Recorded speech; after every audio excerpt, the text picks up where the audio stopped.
Rev it up and welcome to Cars Yeah, and a big happy new year to all of you listeners. This is show number 2527 and a very special show for me because this is the last time I'll be solo hosting the show. I've got Ginger Baker Rust, who's the new owner, driver, producer, host, and your new friend for Cars Yeah here on the show with me today with our guest. But I want to say a quick thank you to everyone who's listened to me over the years and allowed me to come into your lives and share the inspiration of my many, many special guests. So be prepared to be inspired.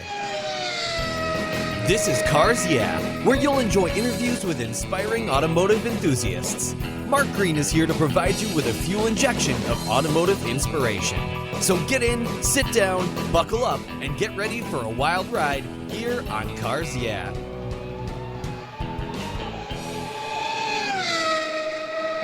Hello, inspiring automotive enthusiasts, and welcome to Cars Yeah, and welcome to a new year, and a new year it will be. And we are launching this new year. When I say we, Ginger and I, together again. And we're in Camarillo, California, with a very special returning guest by the name of Matt Stone. Matt, welcome back to Cars Yeah. Do you have any gear, and are you ready to release the clutch? You bet. Hi, guys. Happy New Year. Happy New Year.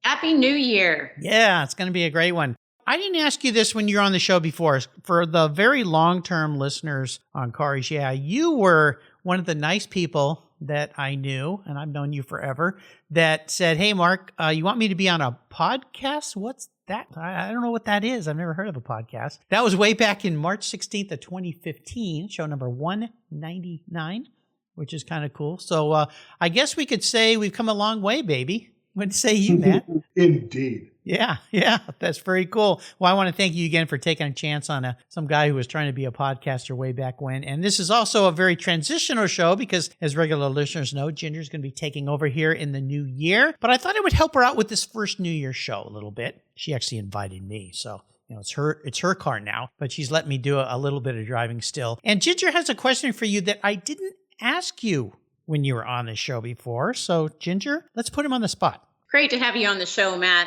Share something about yourself that most people may not know about you. That was a toughie for me, too.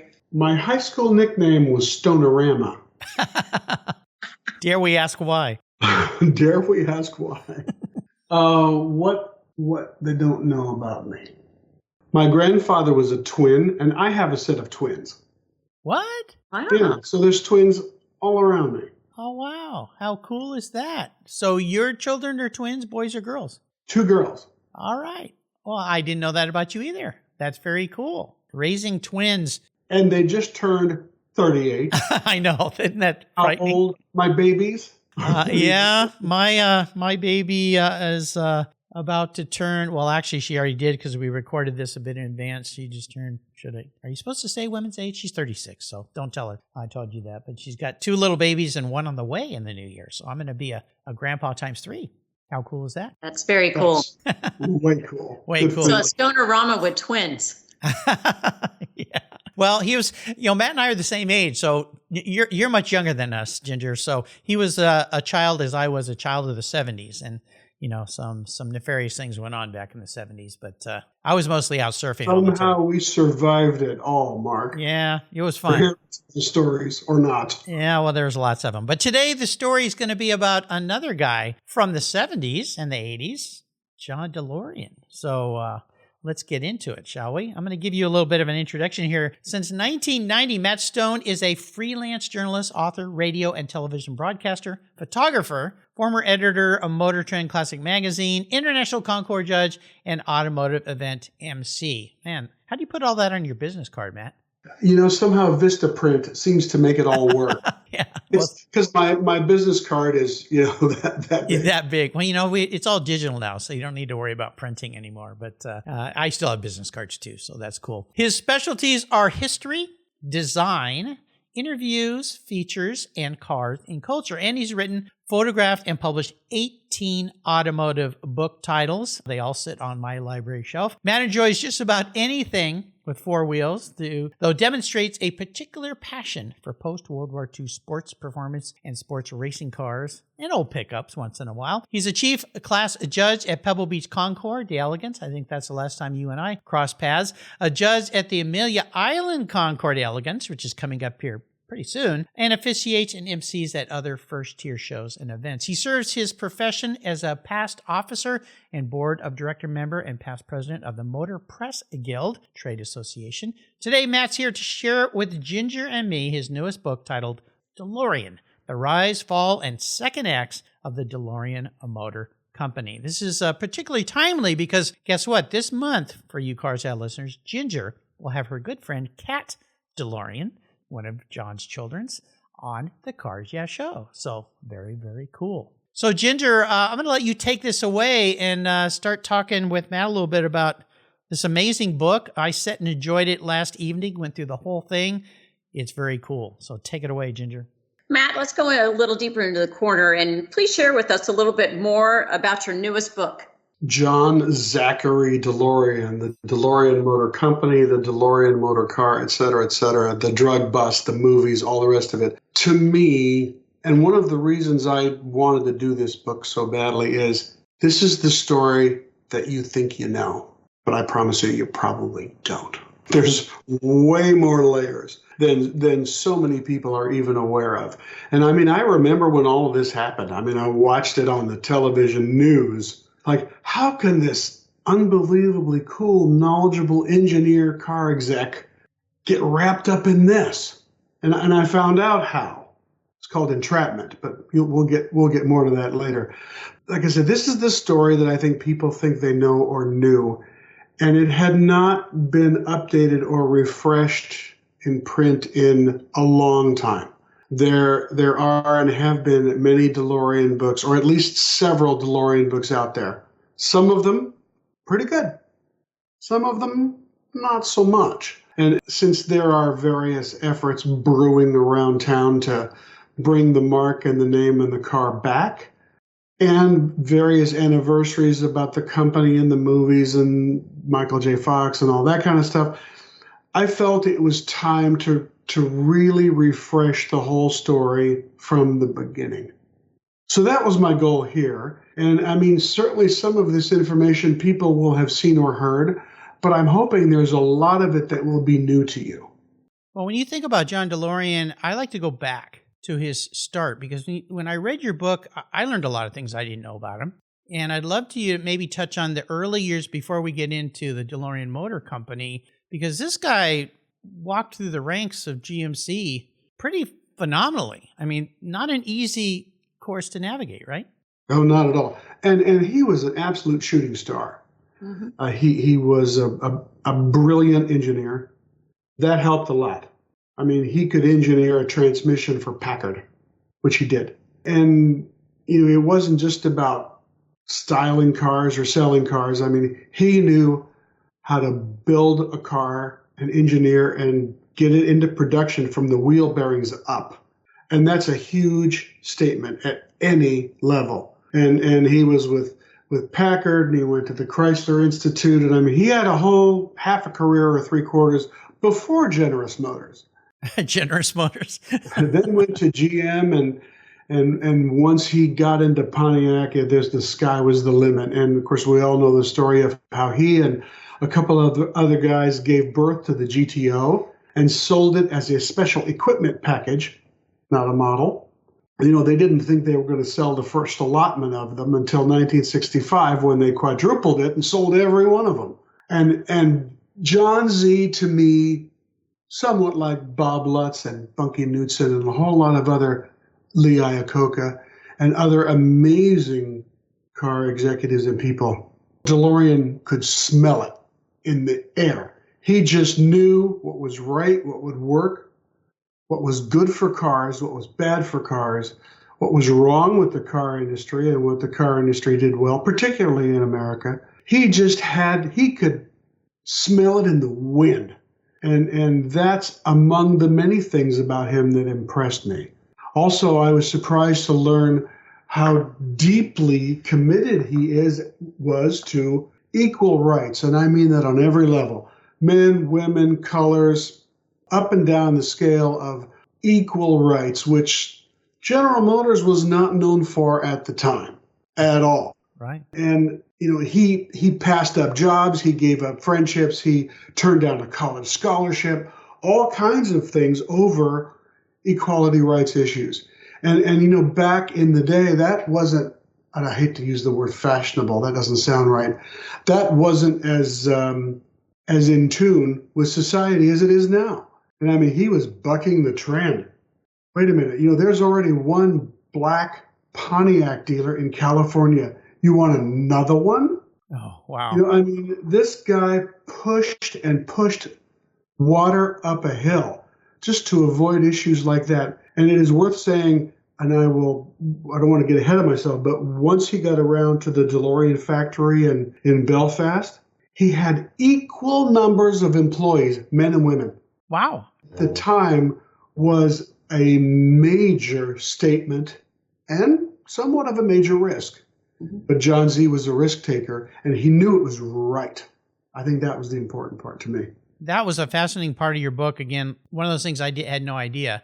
But I think back to my youth and the 70s and the 60s and even the 80s and how hard it was. Let's just pick an easy one since we have a woman on the show here today, Ginger, is women not being allowed into the workforce. I had Joan Kramer as a guest on this show years ago, who was one of the first female designers at General Motors. And it was so bad back in the late 50s, early 60s, that when the execs would come down to the design center and she was working in future design, they would hide her in the back and pretend she was a secretary. Because the guy running it didn't want the suits upstairs to know there was a woman in the room because they would have freaked out. And eventually they found out, and sure enough, they fired her. So you just think now, how could that have happened? But again, it did. But the other part of, to me, John DeLorean is where he went and why we're talking about his car today. When I sat and I really thought about this is a guy that decided to leave this incredible job,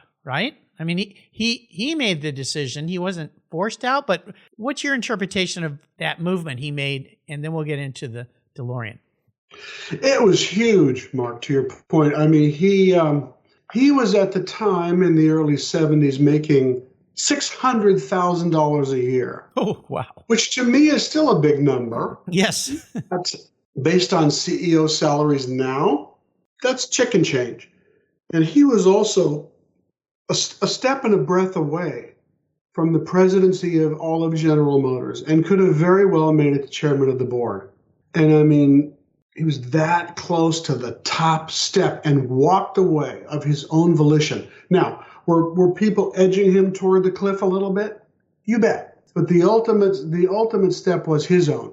And he walked into the chairman's office and handed him a resignation letter and kissed his $600,000 salary and stock options and bennies and all that stuff goodbye willfully because he'd had enough with that system. And he wanted to put his name on his own building and his own car. And he did all of that, even though it didn't come to the end that everybody was working toward and hoping for. He did it. It's quite amazing. And when you think about the car that he brought together, I want you to touch on these three facets. Italian design car, Giugiaro, incredible designer, worked with. British financial backing, and then went to Belfast, which is basically in the middle of a war, a civil war, right? The Protestants and the Catholics killing each other and bombs and blowing up. And even I think I read in your book, there was a bomb thrown into a pile of wood or something near the factory that caught on fire and lost some of the records and things like that. So talk a little bit about what you learned as you wrote about how he brought these three pieces together in such a, when you stop and think about how hard it is to start a car company. All the people that tried, Tucker and others. Of course, we could talk about Elon Musk and what he's been able to pull off. But at the time, to do it the way that John did it is quite phenomenal. So can you touch on some of these three facets of British finance, Belfast factory, Italian design, and an American car maker? Major guts. Yeah. That's all I got, Mark. Yeah. Major guts. And honestly, he very much disliked the business of the business. All that stuff, selling cars and dealers and raising money. He hated raising money, but he went. Where do you fish? In a pond where the fish are. So he, with the British government, that got him the opportunity for a ton of financing because the British government was absolutely set on curing the problems in Belfast because they were, as you said, just completely out of line. The unemployment rate in Belfast at the time was 30+%. 30. Bad. Now, when we get up to 5% unemployment in America, people start freaking out. The economy's crashing. No, 30%. And most of the people, the factory workers that went to work at DeLorean, it was their first real job. Most of these guys and gals were either homemakers or painters or gardeners or trash haulers or whatever. They'd never had a job. Education might have gotten through high school or not. So this to the people on the street meant salvation.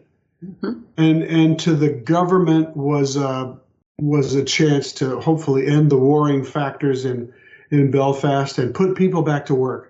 So that's what they were buying essentially by loaning John DeLorean all that money. So that was a big part of it. Then with that came this magnificent greenfield site, this industrial estate, 72 or whatever acres it was, I'm forgetting at the moment. But he got the chance to get free land basically to build his factory and proving ground and all that. And it all just kind of coalesced. Government money, a ready, willing, and generally able workforce who needed the jobs, and a place to go to work. Why not? I mean, when you think about it that way, it actually all made a lot of sense. Although certainly there were scary things and challenges there. I mean, who's going to go into a war zone and start a car factory? Oh, gosh. John DeLorean. Yeah, why not? And why not? Because he could, and he did. And there is a passage in his autobiography, which I recommend to anybody to read. You'll see a whole different side of him that you may not have known. He talks repeatedly about his respect and affection for his workers. He never ever, he says, I fell in love with the Irish people. And he said they're beautiful and they're kind and they're hardworking. And he said he never for 1 minute regretted going to Belfast to build that factory. Not 1 second. He said, while he was sitting in jail awaiting trial, as he's thinking through all this, he says that was absolutely the right thing to do at the right time and never regretted it. So that says a lot about how those three things coalesced that you were talking about, Mark, to come together to put the Giugiaro, arguably the best in the world at the time. Sure. And I would probably support that. To me, he was El Primero Signor car designer. The best of the best ever, and there have been a lot of great ones. But Giorgetto Giugiaro and Ital design is as good as it got ever in the history. And there's the Pininfarinas and there's the Harley Earls, and we can name them all. But it was all happening. The epicenter was in Torino, Italy, and boy, the stuff that poured out of Turin, Italy in the 60s and 70s and 80s can't be beat. I think I had this right. My first new car was when I was in college, was the first gen Scirocco, which I believe he designed. Yes. And that was, when you think about what was going on back, that was such a quintessential, because mine was a 70s design, that those sharp edges, which he brought into the DeLorean, which was, phenomenal. So I want to jump ahead a little bit because I don't want to give up too much of this story. I want people to read this book because it's so fascinating. But the resurgence that happened with the movie, because Back to the Future brought that car back into the vision of an entire new generation of people that had either never heard of it or had this vision of what it is that. And, sadly, a lot of it goes to what happened with the sting operation, which he was fully acquitted from. But I don't want to focus on that because there's so many better things to focus on. But can you talk a little bit, because you do an entire chapter there about how that car came back and really brought it back to the forefront. And all of us car people that went, oh yeah, The DeLorean. Yeah, touch on that a little bit. Those films introduced the DeLorean into A, pop culture history forever, Yep. and B, to audiences that probably never saw one, maybe never heard of it or forgot about it, or was the last thing they heard about DeLorean was, oh, things go better with Coke. Oh, yeah. All that trash that surrounded the whole thing. But yeah, the movies just brought that car back to life in terms of pop culture and automotive history, and introduced the car and the company and the story to countless thousands and thousands of people that either thought they knew the story or never gave it a second thought. And you got to wonder if those movies had come out before the company went bust, pardon the pun, would that have just reignited the whole flame and maybe it would have all worked? I think it would have. I think you're right. Yeah. I think that would have been, it was so huge, it would have been enough. One man's opinion, but I think so. I would agree. Obviously, this inspired you, and I know Ginger wants to touch on this a bit, of how much the writing of this book and things you learned about, John, like I did reading the book, and so many other people will, was an inspiration. So, Ginger? Well, I have to go and capitalize a little bit on things that you were saying about the equality and how he saw things in Ireland. And I mean, he truly felt, and he showed, that he could bring peace to that region, that each side could work together, even though even in the factory, when he built the factory, he had one entrance for the Protestants and one entrance for the Catholics.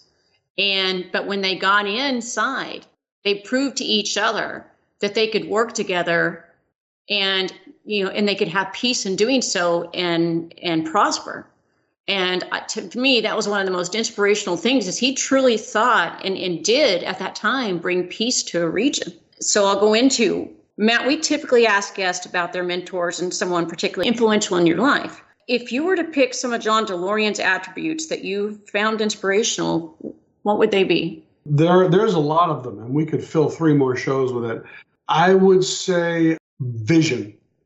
Yes. And whether that's the cars or the political system or equality or all the things we've been talking about, the guy just had vision. He could see farther and in ways most humans cannot.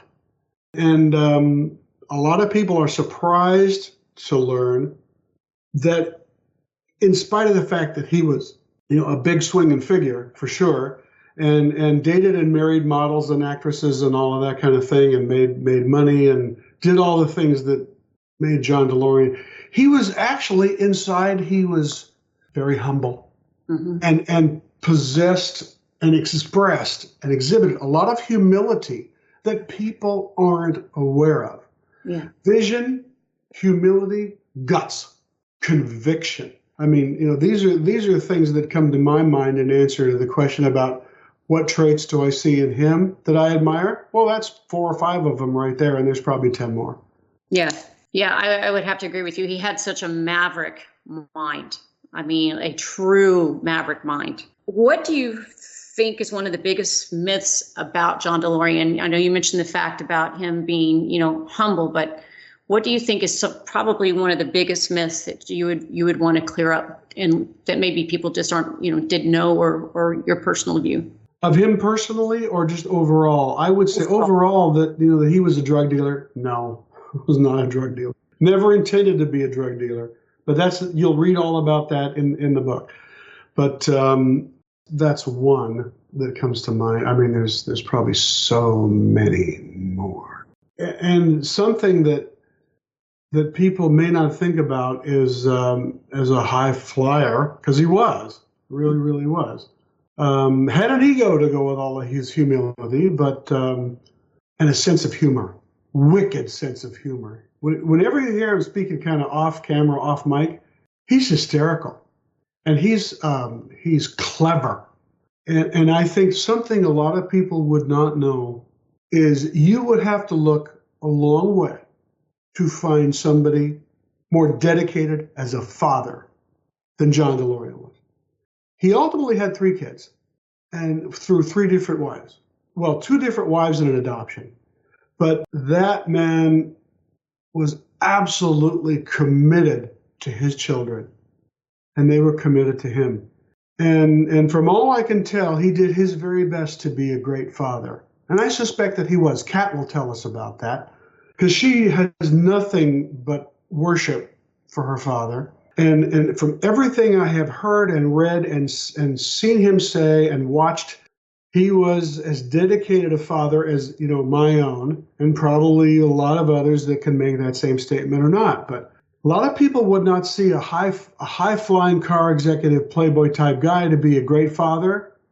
Let me tell you, dedicated, committed father to his family. And that probably was not always easy, and I give him nothing but credit for that. Must have been extremely challenging in that lifestyle and the demands that General Motors and others have of executives at that level. They're expected 24/7. Mm-hmm. Yeah, you're always on call. Yeah, absolutely. And I know from things that I've read and learned about John DeLorean that his family was first and foremost, and that was one of his biggest issues of the way that, corporate executives like that were expected, that all of their time was to be to the corporation, and not their family.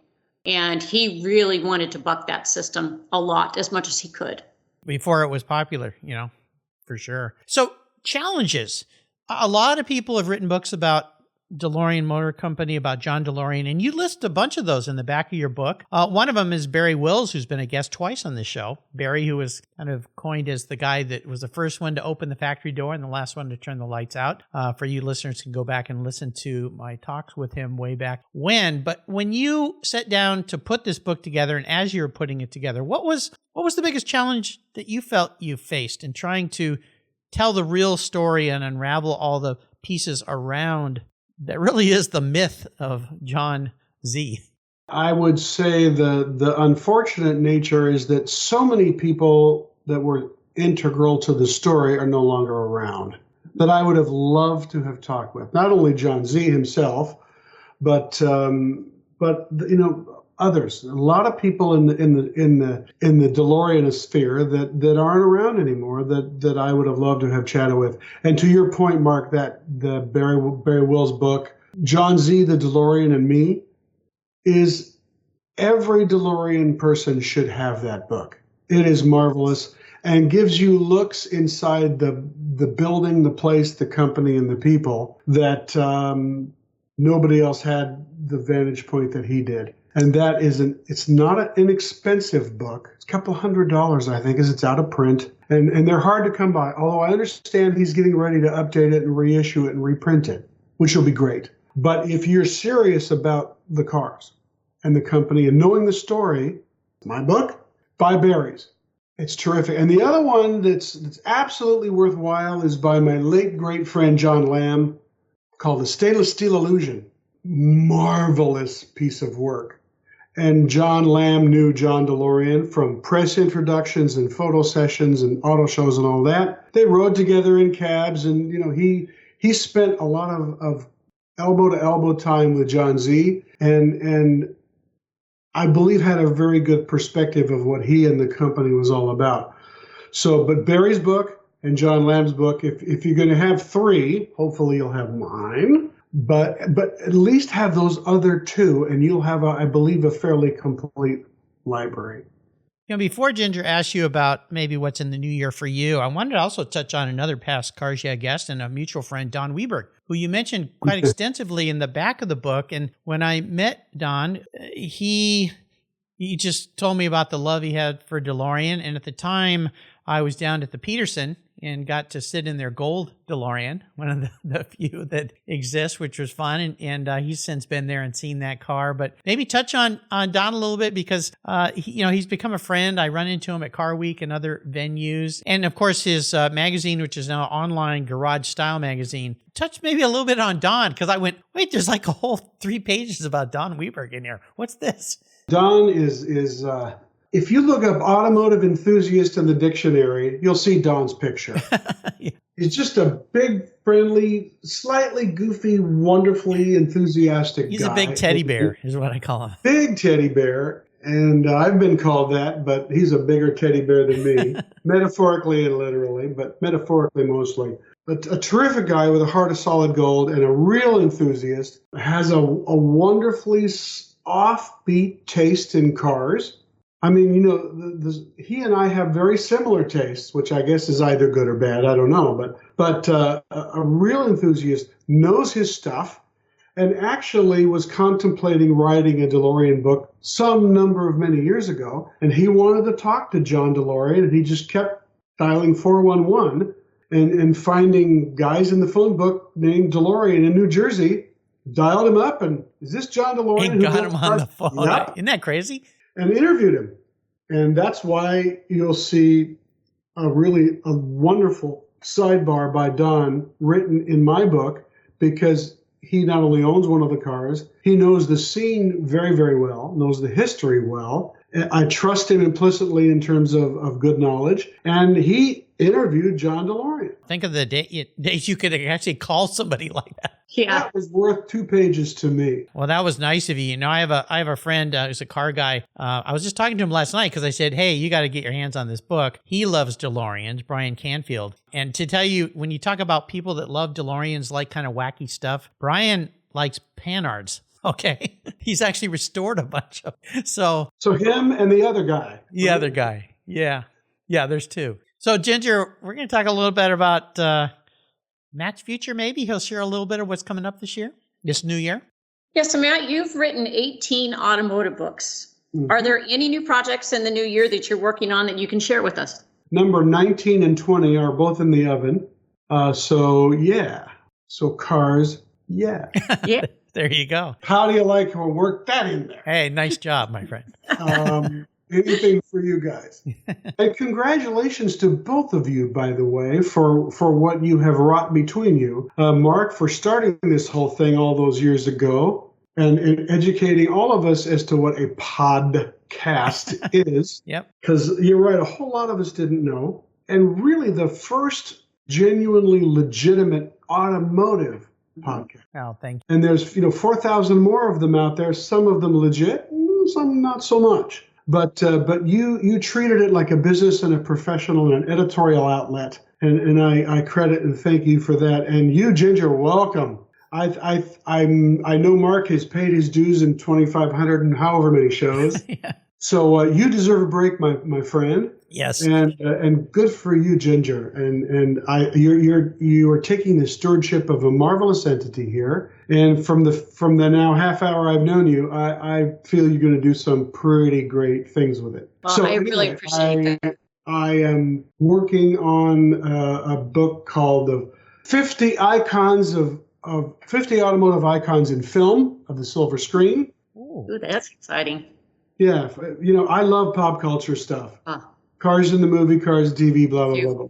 And so I'm working with a team of writers and publishers, and we're doing a really extensive, deep dive and large, lavish, trim, beautiful book on the 50 greatest icons of film history. Cool. So that's number one. And the other thing I've been working on for some years, and we're looking to put it to press here early in the new year, is, Mark, you're familiar out here in California with Galpin Motors. Oh my gosh, yeah, he's been a guest Galpin on my Ford show. Yeah, he is a character, by the way. Yeah, there's lots of Galpins out there. Yeah. Currently owned by the Bachman family, and they engaged me to write their company and family history, which are very much intertwined. Oh yeah. So I am doing the big book of Galpin right now. Well, Bo has been a guest on the show, and but what a character. I mean, what a character. Only he could carry on this legacy that his parents started, which is mind-boggling when you think about it. And you look at him and you go, he's not a car salesman. No, he's something different. Yeah, I'm excited about that. I wanted to mention something I found years ago. It's imcdb.org, and it's an Internet Movie Cars database. You probably know about it because of writing this. And what's so cool is when people... Yes, I refer to that site all the time. Yeah, people will send things. Do you know what car this is? And I'll just go there and it's my secret. I just gave away my secret. They'll go, man, Mark, you know everything. I go, yeah, I do, man. That Google thing is pretty cool.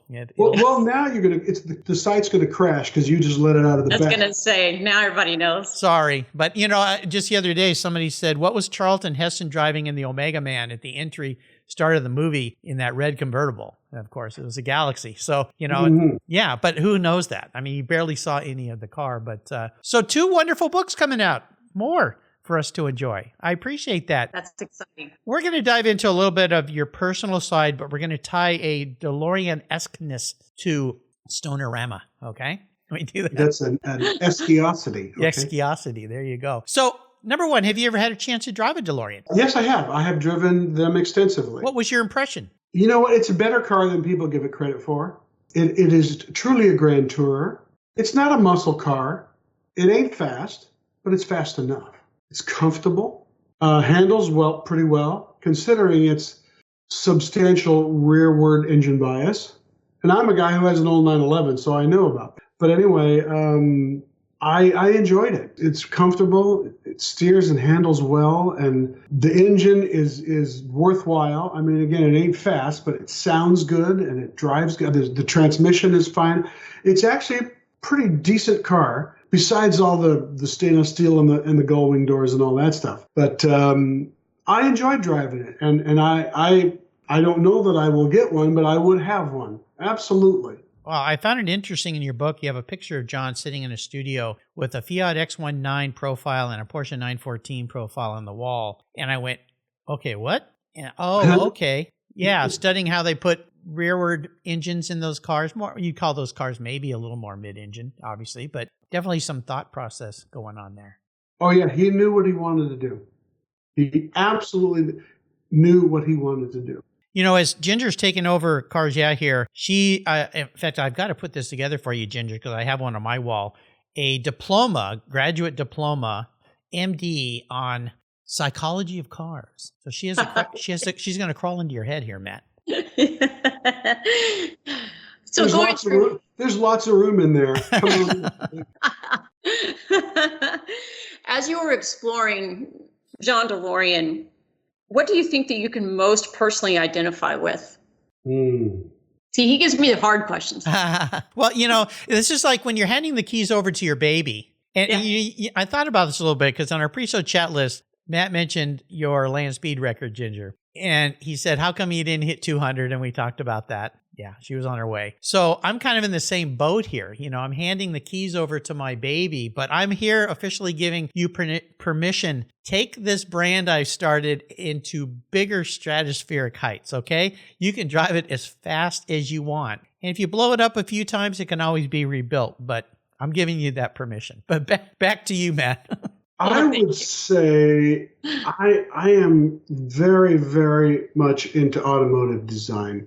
I love hanging and talking with the automotive designers and studio heads and chiefs, and that to me is an art that's just way beyond any skill set I have anywhere. And I think here where you had John DeLorean, who definitely understood and spoke the language, Giorgetto Giugiaro, and Colin Chapman, who even though was primarily an engineer and a racing engineer, was also very much into and spoke automotive design. That was an interesting triumvirate right there. You put a lot about Chapman in your book, and I was kind of surprised about that. I raced a Lotus, 1960 Lotus 18 as my first vintage race, so I kind of had a little bit of that love for him and the lightness. I never felt safe in that car. In fact, I thought I was going to die a few times in that car because no protection around you. But I thought it fascinating that you had so much of Colin Chapman in their Lotus and the tie between them. That was fascinating. I'm curious. I have to ask you, is there a current day designer or chief engineer that you think might be another John DeLorean? It can't be another John DeLorean, but would be comparable to John DeLorean? Boy, that's a good question. There are some sharp folks in the car business. Another John Z. Or someone that reminds you of him that's kind of the maverick. I'm not sure I could name that person right now. It's not jumping out at me. If I looked at long enough lists, maybe. But well, the car industry is so much in a bit of an upheaval right now. Right. Well, that's why I wanted to ask that question, because it is up in an upheaval, and everything that you're seeing is so much more of the same, right? Everybody's just kind of doing the same thing. And so that's why I wanted to ask that question, is if there was somebody that might jump out at you. You know, I went to the Seattle Car Show recently, and I walked away just feeling like there's nothing here that I want, which is sad, you know, because everything looked the same. But I will say that the designs coming out of Kia were the ones that stood out to me as something futuristic, might be too big of a word, but different. Like, okay, those look different, and that's interesting from a design standpoint. So yeah, I agree with you. Kia Hyundai together as a group, there's a lot of really good design work going on there, and I've owned them, and there's a lot of great design work coming out of that company. Some of which the studios are here in the United States, and some are, of course, in Korea at the mothership. But a lot of great design and engineering and other kinds of things, but design work particularly coming out of the Kia Hyundai group right now, for sure. Yeah, I like the way that they're doing their interiors, or making it more almost like an aviation like cockpit. Yeah, exactly. So we always talk about great books, and of course today, this great book by a great person, Matt Stone, DeLorean, The Rise and Fall and Second Acts of the DeLorean Motor Company by Matt Stone. Is published by our friends at Motor Books. They brought so many great authors and books here, so I would encourage all of you to check them out. There's a easy to buy link on the Cars Yeah website under Matt's book, or Matt's story, I should say, today, our talk we're having today. But it's going to be easy to find. This deserves to be on your bookshelf if you're a car fanatic, or you know what, in the new year, think about books as a great gift for your car buddies, because car people are hard to buy for, because we all want a new car that no one's going to buy us. But buy them a book, because that automotive library is something, and this is the kind of book you can go back to and dispel myths that people may talk to you about DeLorean that they don't know anything about. So there you go. Ginger wants to take you on the ultimate drive, since she's the new driver here at Cars Yeah. So Ginger, take Matt on a ride here. Matt, if I could wave a magic wand and arrange for you to go on the ultimate drive with John DeLorean, what would you want to talk about with John? I would like his first person opinion as to what went wrong. Was it lack of financing from the British government? Was it the times? Was it where did it all go pear-shaped for the car company? Forget the drug setup and all that. But I mean, you know, the company was in dire straits when that happened. Where did it go wrong in his opinion? And then we would, of course, be driving in a DeLorean, and I would drive it, he would drive it, he would drive it, and we'd drive back and forth. Mm-hmm. You know, when you're in the middle of something that massive, it is hard to see beyond it. But many times, as we all through whatever simple or complex things in our lives, we can sit back a year, 2 years later and go, oh, that's what it was.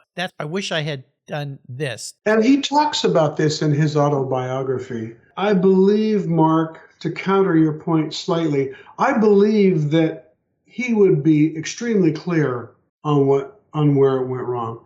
Yeah. He would acknowledge it, admit it, even in his own mistakes, which he does a lot. Again, in the autobiography, he says, "Here's where I blew this. I was wrong about that," which somebody may or may not expect. But he was really contrite about that, and in some cases apologetic. But I assume, Ginger, you've read his autobiography? I have read his autobiography, and I've seen numerous documentaries on him. In fact, when I did my first podcast about me a few weeks ago, I mentioned about the Amazon Prime series that they've started, that they finished season 1, The Missing Pieces. And that has been a brilliant. I've actually went and watched all the other parts of it now that aren't on it in Amazon, but are on Vimeo right now until everything's released for distribution to Amazon. And wow, it really uncovers actually one of the topics we were just discussing, about what went wrong and why, and it really goes in detail into that.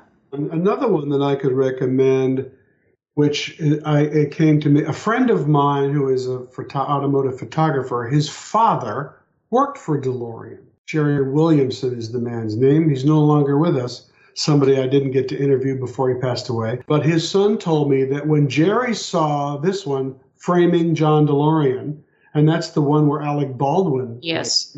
Jerry said that that's as close to anybody got to the truth of that story. There's one passage in there which he said was highly suspect, and they believe was dramatized a little bit about, John DeLorean allegedly phoning up documents and holding them under bright hot lights to age the paperwork. I mean, I don't see that happening in any world. I don't either.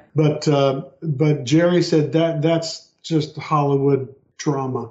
But so much of the rest of that story, and Alec Baldwin does a very credible job of portraying John DeLorean. He had the look, the mannerisms, the voice, the look of your face here when you're speaking. Mm-hmm. If you don't get that right, nothing's right. But Baldwin did a great job, and that story stuck pretty close to the script and the truth. So if you don't see any of them, besides missing pieces, by all means, please see Framing John DeLorean. And that's on Flix or Amazon. I don't remember which, but it might be free or it might be, $2. I don't know. But whatever it is, it's worth it. I've watched it, 8 times.